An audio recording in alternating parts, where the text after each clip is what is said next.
ದ್ವಿತೀಯ ಪಿಯು ಪರೀಕ್ಷೆ ಫಲಿತಾಂಶ ಪ್ರಕಟ ಆಗಿದೆ. ದಾಖಲೆ ಮಟ್ಟದಲ್ಲಿ ಫಲಿತಾಂಶ ಏರಿಕೆ ಕಂಡಿದೆ. ಈ ಬಾರಿ 86% ಪಿಯು ವಿದ್ಯಾರ್ಥಿಗಳು ಉತ್ತೀರ್ಣ ಆಗಿದ್ದಾರೆ. ಒಳ್ಳೆಯ ಪರ್ಸೆಂಟೇಜ್ ಇದು. ಕಳೆದ ವರ್ಷ 73.45% ಫಲಿತಾಂಶ. ಈ ಬಾರಿ 12.50 ಏರಿಕೆ ಕಂಡಿದೆ ಫಲಿತಾಂಶದಲ್ಲಿ. ನಂಬರ್ಸ್ ಗಳನ್ನ ನಾವು ಗಮನಿಸಿದ್ರೆ ಪರೀಕ್ಷೆಗೆ 7,10,363 ವಿದ್ಯಾರ್ಥಿಗಳು ನೋಂದಣಿ ಮಾಡಿಕೊಂಡಿರ್ತಾರೆ. ಆ ಪೈಕಿ 7 ಲಕ್ಷ ಮಂದಿಯಲ್ಲಿ 6 ಲಕ್ಷ ವಿದ್ಯಾರ್ಥಿಗಳು ಪಾಸ್ ಆಗಿದ್ದಾರೆ. ಸಂಜೆ 6:15ಕ್ಕೆ ಶಿಕ್ಷಣ ಸಚಿವರಿಂದ ಸುದ್ದಿಗೋಷ್ಠಿ ಕೂಡ ಇರುತ್ತೆ. ಆಮೇಲೆ ಟಾಪರ್ಸ್ಗಳ ಫೋಟೋಗಳನ್ನ ನೀವು ಗಮನಿಸ್ತಾ ಇದ್ದೀರಿ. ಔಟ್ ಆಫ್ ಔಟ್ ತೆಗೆದಿರೋರು ಇದ್ದಾರೆ. ಅದನ್ನ ನಾವು ಕಾಮರ್ಸ್, ಆರ್ಟ್ಸ್, ಸೈನ್ಸ್ ಪ್ರಕಾರವಾಗಿ ನೋಡ್ತಾ ಹೋಗೋಣ. ಬಟ್ ಓವರ್ ಆಲ್ ಪರ್ಸೆಂಟೇಜ್ ಅನ್ನ ಗಮನಿಸಿದ್ರೆ 86%. ಕಳೆದ ವರ್ಷಕ್ಕೆ ಕಂಪೇರ್ ಮಾಡಿದ್ರೆ ಅದು 73.45 ಇತ್ತು. ಈ ಬಾರಿ 12ಕ್ಕೂ ಅಧಿಕ ಶೇಕಡ ಫಲಿತಾಂಶ ಹೆಚ್ಚಳ ಕಂಡಿದೆ. 7,10,363 ವಿದ್ಯಾರ್ಥಿಗಳು ಪರೀಕ್ಷೆಯನ್ನ ಬರೆದಿದ್ದಾರೆ, ನೋಂದಣಿ ಮಾಡಿಕೊಂಡಿದ್ದಾರೆ. ಆ ಪೈಕಿ 6 ಲಕ್ಷ ವಿದ್ಯಾರ್ಥಿಗಳು ಪಾಸ್ ಆಗಿದ್ದಾರೆ. ಇನ್ನು ರಿಸಲ್ಟ್ ಬಂದಿದೆ. ಇದೆಲ್ಲದಕ್ಕೆ ಸಂಬಂಧಪಟ್ಟ ಹಾಗೆ 6:15ಕ್ಕೆ ಶಿಕ್ಷಣ ಸಚಿವರು ಸುದ್ದಿಗೋಷ್ಠಿಯನ್ನ ಕೂಡ ನಡೆಸ್ತಾರೆ. ಇದಾಗಲೇ ನೀವು ಸ್ಕ್ರೀನಲ್ಲಿ ಗಮನಿಸ್ತಾ ಇರೋ ಹಾಗೆ ದಿಶಾ ಅಂತ 600 ಅಂಕವನ್ನ ಪಡೆದಿದ್ದಾರೆ. ಅರ್ಚನಾ 598 ಅಂಕವನ್ನ ಪಡೆದಿದ್ದಾರೆ. ಹಾಗೆ ಸಂಗೀತ 598 ಅಂಕವನ್ನ ಪಡೆದಿದ್ದಾರೆ. ದಿಶಾ ಅಂತ ನೀವು ಗಮನಿಸ್ತಾ ಇದ್ದೀರಲ್ಲ, ಇವರು ವಾಣಿಜ್ಯ ವಿಭಾಗದ ಸ್ಟೂಡೆಂಟ್. ವಾಣಿಜ್ಯ ವಿಭಾಗದಲ್ಲಿ ಇವರು ರಾಜ್ಯಕ್ಕೆ ಪ್ರಥಮ ಸ್ಥಾನವನ್ನು ಪಡೆದುಕೊಂಡಿದ್ದಾರೆ. ಔಟ್ ಆಫ್ ಔಟ್ ಇದು ಕಡಿಮೆ ಸಾಧನೆ ಏನಲ್ಲ. ದಕ್ಷಿಣ ಕನ್ನಡ ಜಿಲ್ಲೆಯ ಆಳ್ವಾಸ್ ಕಾಲೇಜ್ನ ವಿದ್ಯಾರ್ಥಿನಿ ದಿಶಾ ಅಂತ 600ಕ್ಕೆ 600 ಅಂಕವನ್ನು ಪಡೆದುಕೊಂಡಿದ್ದಾರೆ.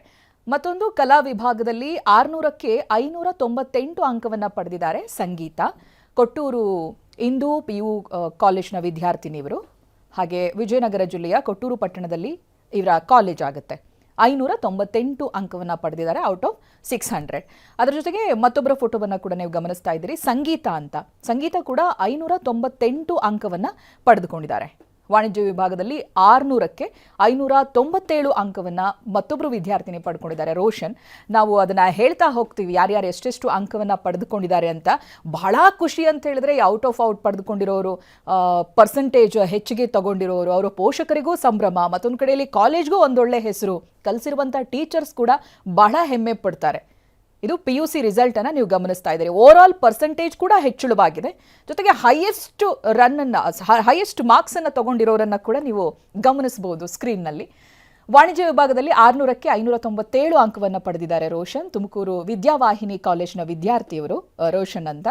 ಅರ್ಥಶಾಸ್ತ್ರದಲ್ಲಿ 100 ತೆಗೆದಿದ್ದಾರೆ. ಬಿಸ್ನೆಸ್ ಸ್ಟಡೀಸ್ನಲ್ಲಿ 100, ಅಂದರೆ ಯಾವುದರಲ್ಲೆಲ್ಲ ಔಟ್ ಆಫ್ ಔಟ್ ಇದೆ ಅಂತ.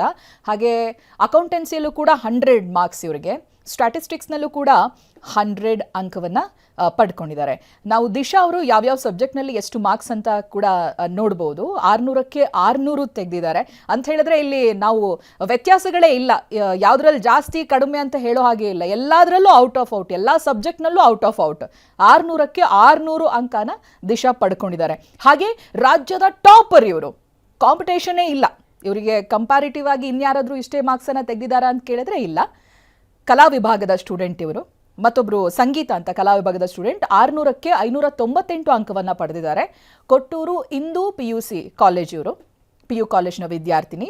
ವಿಜಯನಗರ ಜಿಲ್ಲೆಯ ಕೊಟ್ಟೂರು ಪಟ್ಟಣದ ಕಾಲೇಜ್ ಆಗುತ್ತೆ. ನೋಡಿ, ವಿದ್ಯಾರ್ಥಿಗಳ ಜೊತೆಗೆ ಕಾಲೇಜ್ಗೂ ಕೂಡ ಒಂದು ಗರಿಮೆ. ಯಾವ ಕಾಲೇಜ್ನ ವಿದ್ಯಾರ್ಥಿನಿ ಇಷ್ಟು ಅಂಕ ತೆಗೆದಿರೋದು, ಯಾವ ಕಾಲೇಜ್ನ ವಿದ್ಯಾರ್ಥಿನಿ ಟಾಪರ್ ಆಗಿದ್ದಾರೆ, ಇದೆಲ್ಲವನ್ನ ನೋಡೋರು ಇರ್ತಾರೆ. ಪೋಷಕರ ಜೊತೆಗೆ ಕಲಿಸಿರುವಂಥ ಗುರುಗಳಿಗೂ ಕೂಡ ಹೆಮ್ಮೆಯ ವಿಚಾರ ಇದು. ಎಲ್ಲರ ನಂಬರ್ಸನ್ನು ನಾವು ಗಮನಿಸೋಣ. ರೋಹನ್ಗೆ 600ಕ್ಕೆ 597 ಅಂಕವನ್ನು ಪಡೆಯೋದ್ರಲ್ಲಿ ಅವರು ಸಕ್ಸಸ್ ಆಗಿದ್ದಾರೆ. ತುಮಕೂರು ವಿದ್ಯಾವಾಹಿನಿ ಕಾಲೇಜ್ನ ವಿದ್ಯಾರ್ಥಿನಿ ಇವರು, ವಿದ್ಯಾರ್ಥಿ ರೋಹನ್ ಅಂತ 600ಕ್ಕೆ 597 ಅಂಕ ಪಡೆದಿದ್ದಾರೆ.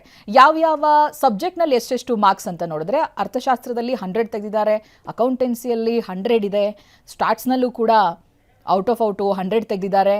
ಕನ್ನಡದಲ್ಲಿ ಮಾತ್ರ 99, ಇಂಗ್ಲೀಷ್ನಲ್ಲಿ 98 ಅಂಕವನ್ನು ಪಡೆದಿದ್ದಾರೆ. ಸೊ ಓವರ್ ಆಲ್ ಮಾರ್ಕ್ಸ್ ಕಡಿಮೆ ಬರೋದಕ್ಕೆ ಅಂತ ಹೇಳಿದ್ರೆ ಔಟ್ ಆಫ್ ಔಟ್ಗೆ ಹಿಂದಕ್ಕೆ ಸರಿಯೋದಕ್ಕೆ 597ಕ್ಕೆ ಲಿಮಿಟ್ ಆಗಿರೋದು ಯಾಕೆ ಅಂತ ಕೇಳಿದ್ರೆ, ಒಂದು ಇಂಗ್ಲೀಷ್ನಲ್ಲಿ ಕನ್ನಡದಲ್ಲಿ ಬಹುಶಃ ಅವರ ಎಕ್ಸ್ಪೆಕ್ಟೇಷನ್ ಎಲ್ಲದರಲ್ಲೂ ಔಟ್ ಆಫ್ ಔಟ್ ಇತ್ತಲ್ಲ, ಅದು ಇದರಲ್ಲಿ ಇಂಗ್ಲೀಷ್ ಮತ್ತು ಕನ್ನಡದಲ್ಲಿ ರೀಚ್ ಆಗಿಲ್ಲ. ಅದನ್ನು ಹೊರತುಪಡಿಸಿದ್ರೆ ಈ ಬಾರಿ ಕೂಡ ವಿದ್ಯಾರ್ಥಿನಿಯೇ ರಾಜ್ಯದ ಟಾಪರ್ ಆಗಿ ಹೊರಹೊಮ್ಮುತ್ತಾ ಇದ್ದಾರೆ. ದ್ವಿತೀಯ PUC ಫಲಿತಾಂಶದಲ್ಲಿ. ಜೊತೆಗೆ ಒಂದೊಳ್ಳೆ ಮಾರ್ಕ್ಸ್ ತೆಗೆದಿರುವಂಥ ಸ್ಟೂಡೆಂಟ್ಸ್ಗೆ ಅಲ್ಲಿರುವಂಥ ಸಿಬ್ಬಂದಿ, ಸ್ಟಾಫ್ ಹಾಗೆ ಟೀಚರ್ಸ್ ಎಲ್ಲರೂ ಸೇರಿ ಸಿಹಿ ತಿನ್ನಿಸ್ತಾ ಇದ್ದಾರೆ, ಸಂಭ್ರಮಿಸ್ತಾ ಇದ್ದಾರೆ.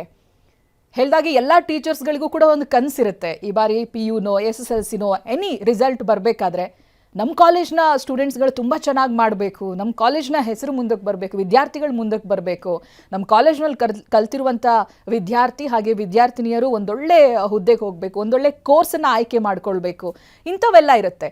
ಅದಕ್ಕೆ ಸ್ಫೂರ್ತಿಯಾಗೋದು PUCಯ ಫಲಿತಾಂಶ. ಇವತ್ತು ಯಾರ್ಯಾರು ಒಂದೊಳ್ಳೆ ಪರ್ಸೆಂಟೇಜ್ ಜೊತೆಗೆ ಹೊರಹೊಮ್ಮಿದ್ದಾರೋ ಅವರ ಸಂಭ್ರಮವನ್ನು ನಾವು ಸ್ಕ್ರೀನ್ನಲ್ಲಿ ಗಮನಿಸ್ತಾ ಇದ್ದೀವಿ. ಟೀಚರ್ಸ್ಗಳಿಗೂ ಕೂಡ ಇದು ಬಹಳ ಖುಷಿ, ವಿದ್ಯಾರ್ಥಿಗಳು ಮತ್ತು ಪೋಷಕರಿಗಂತೂ ಕೇಳೋದೇ ಬೇಡ. ವರ್ಷಾನುವರ್ಷ ಒಂದು ವರ್ಷ ಇಡೀ ಕಲ್ತಿರ್ತಾರಲ್ಲ, mid term exam, preparatory exam, ಒಂದು 10-16 ಎಕ್ಸಾಮ್ಗಳನ್ನೇ ಬರೆದಿರ್ತಾರೆ. ಅದೆಲ್ಲ ದಾಟಿ ಫೈನಲ್ ಎಕ್ಸಾಮ್ನಲ್ಲಿ ಏನು ಪರ್ಸೆಂಟೇಜ್ ತೊಗೊಂಡಿರ್ತೀವೋ ಅದು ಫೈನಲ್. ಸೊ ಹಾಗಾಗಿ ಅದ್ರ ಟೆನ್ಷನ್ ಬಹಳ ಇರುತ್ತೆ. ಯಾಕೆಂತ ಹೇಳಿದ್ರೆ ಕಾಲೇಜ್ನ ಸ್ಟಾಫ್ ಇನ್ವಿಜಿಲೇಟರ್ ಆಗಿರೋದಿಲ್ಲ, ಅಥವಾ ವ್ಯಾಲ್ಯೂಯೇಷನ್ ಕೂಡ ಕಾಲೇಜ್ನ ಟೀಚರ್ಸ್ಗಳು ಮಾಡೋದಲ್ಲ, ಇನ್ಯಾರೋ ಇರ್ತಾರೆ, ಯಾರೇನು ಅನ್ನೋದು ಗೊತ್ತಿರಲ್ಲ. ಇದೆಲ್ಲವನ್ನ ಮೀರಿ ಇಷ್ಟೊಂದು ಪರ್ಸೆಂಟೇಜನ್ನು ತೆಗೆಯೋದು, ಔಟ್ ಆಫ್ ಔಟ್ ಮಾರ್ಕ್ಸನ್ನು ತೆಗೆಯೋದು ನಿಜಕ್ಕೂ ಸಾಧನೆಯೇ.